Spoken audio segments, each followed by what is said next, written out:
আসসালামু আলাইকুম। সকল শক্তির উৎস মহান আল্লাহ তাআলা। কৃষি ভিত্তিক ভিডিওতে আপনাদের সবাইকে স্বাগত ও অভিনন্দন। আমরা অনেক সময় অনেকেই দেখি নাই যে কিভাবে মিষ্টি বানানো হয়, কিভাবে ছানা কাটতে হয়, কিভাবে ছানা আপনার চিকন করতে হয়, ছানা চিকন করার পরে কিভাবে সেটা মিহি করে সেটা মিষ্টিতে পরিণত করতে হয়, কিভাবে মিষ্টি ভাজতে হয়। তো দর্শক, সকল সমন্বয়ে আপনাদেরকে আমি দেখাবো কিভাবে মিষ্টি বানানো হয়। দর্শক,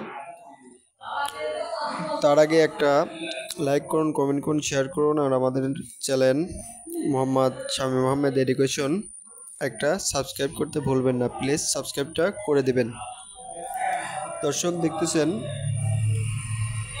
প্লেট জাতীয় বগিতে, প্লেটের চাইতে অনেকটাই বড় ধরনের প্লেট, এটাকে বগি বলা হয়।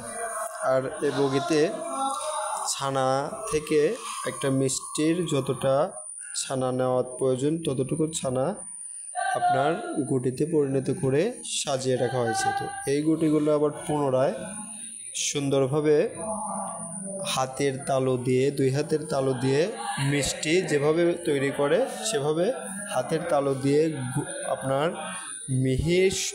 মিহি সমপরিমাণ ভারসাম্য এনে যেভাবে মিষ্টি করে সেভাবে মিষ্টি পরিণত করা হবে।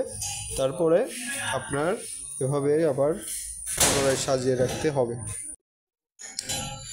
দর্শক, দেখতে পাচ্ছেন এই বগের নিচে যে ময়দা জাতীয় জিনিস, এটা কিন্তু ময়দা না, এটাকে ছানা বলে। দুধ থেকে এই ছানা তৈরি করা হয়।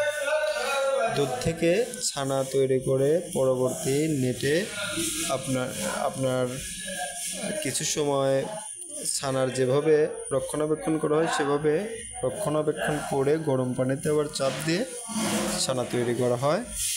এটা ছানা তৈরি করার পরের কাজ। তারপরে ছানা মিহি করে দেখতে পাচ্ছেন কিভাবে আপনার মিষ্টি, যতটুকু একটা মিষ্টির জন্য ছানার প্রয়োজন ততটুকু আপনার নিয়ে সাজিয়ে রাখা হচ্ছে বগিতে। এখান থেকে আবার নিয়ে সুন্দরভাবে দুই হাতের তালু দিয়ে মিষ্টির আকৃতি নিয়ে তারপরে আপনার মিষ্টি ভাজি করতে হবে। আমরা মনে করি মিষ্টি জিলাপি ভাজি করে মিষ্টি মনে হয় ভাজি করতে হয় না। তো দর্শক, জিলাপিও যেভাবে ভাজি করে মিষ্টিও সেভাবে ভাজি করে।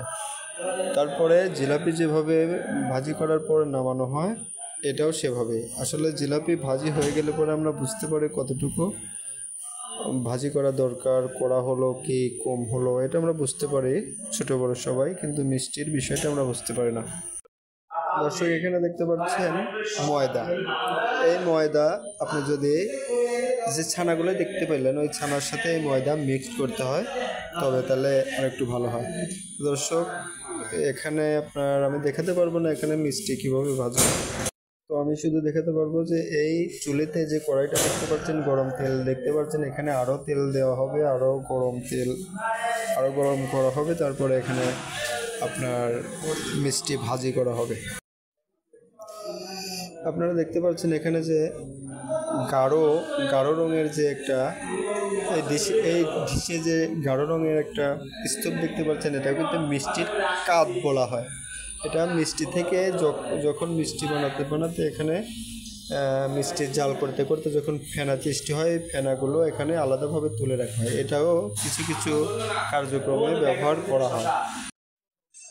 তো দর্শক, মিষ্টি ভাজি হবার পরে এই ডিশে আপনার আরও রস থাকে। রস আসলে মিষ্টি ভিজতে রস কমে গেছে। এই ডিশে মিষ্টি হচ্ছে আপনার রেখে কিছু সময় আপনার রসে ভিজানো হয়, তারপরে আবার অন্য একটি গরম রসের মধ্যে মিষ্টিগুলি রাখা হয়, সেটা আমি আপনাদেরকে দেখাবো। তো দর্শক, দেখুন কিভাবে মিষ্টি ওখানে চবিয়ে পরে গরম রসে আবার দেখুন এখানে রাখা হয়। তো দর্শক দেখতে পাচ্ছেন ওই রসটা ছিল লাল গাঢ়, আর এই রসটা আপনার গরম সাদা। তো দর্শক, আমাদের ভিডিও যদি ভালো লাগে আপনারা একটা লাইক করুন, একটা কমেন্ট করুন, একটা শেয়ার করুন, আর আমাদের চ্যানেল মোহাম্মদ শামীম আহমেদ এডুকেশনে একটা সাবস্ক্রাইব করতে ভুলবেন না। প্লিজ একটা সাবস্ক্রাইব করবেন।